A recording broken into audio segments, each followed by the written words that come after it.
ప్రతిరోజు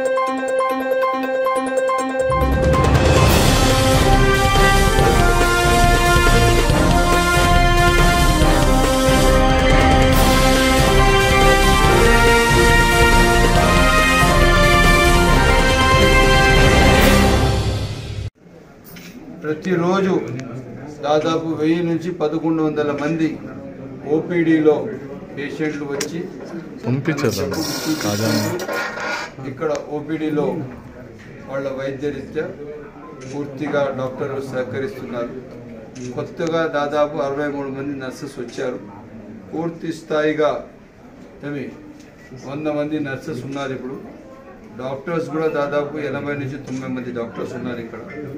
ఈరోజు మదనపల్లి హాస్పిటల్ వచ్చి ఆ రోజు నేను ఫస్ట్ టైం ఎమ్మెల్యే ఉన్నప్పుడు 10, 11, 12 3 సంవత్సరాలు స్టేట్ కంబైన్డ్ స్టేట్లో ఆరోగ్యశ్రీ ఫస్ట్ వచ్చింది. అటువంటి హాస్పిటల్ ఇదే కాకుండా ఈ హాస్పిటల్ పొటెన్షియాలిటీ వచ్చింది. రౌండ్ ద క్లాక్ 250 మంది ఇన్ పేషెంట్స్ ఉంటారు. ఈ ఇన్ పేషెంట్ సర్వీసెస్ వచ్చింది, చాలా అవసరం ఉంది. ఇప్పుడు ఉన్న నర్సెస్, డాక్టర్స్, ఉన్న మెడికల్ సూపరింటెండెంట్ గారు, ప్రిన్సిపాల్ గారు, ఆర్ఎంఓ గారు వీళ్ళందరూ కోఆర్డినేట్ చేసుకోవాలా.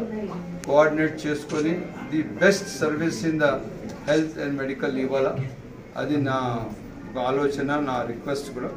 ఎక్కడ కూడా హెల్త్, ఎందుకంటే ఇది చెట్లకు కావాల్సిన అవసరాలు కాదు, హ్యూమన్ హెల్త్, మనిషికి కావాల్సిన అవసరాలు, ఆరోగ్య రీత్యా కావాల్సిన అతనికి పూర్తి స్థాయిగా చూసుకోవాలా. ఏ అవసరం వచ్చినా కూడా కార్పొరేట్ స్థాయిలో మన హాస్పిటల్ పనిచేయాలి. ఆ విధంగా మనం అందరం తయారు. ఒక డాక్టర్ వచ్చి ఒక రోజు 20 మంది పేషెంట్లు అటెండ్ చేస్తే కూడా ఆ 20 మంది పేషెంట్లు ఆ డాక్టర్తో సాటిస్ఫై కావాలి. నర్స్ ఒక రోజుకి 20 మంది పేషెంట్ అటెండ్ చేస్తే కూడా ఆ నర్స్ పర్ఫార్మెన్స్ ఎలా ఉండాలంటే పూర్తిగా వాళ్లకు అంత మంచి హాస్పిటాలిటీ ఇచ్చినట్లు ఉండాలి. So this is the face of the hospitality. ఇక్కడ ఎక్కడ కూడా వేరే దానికి తావు లేదు.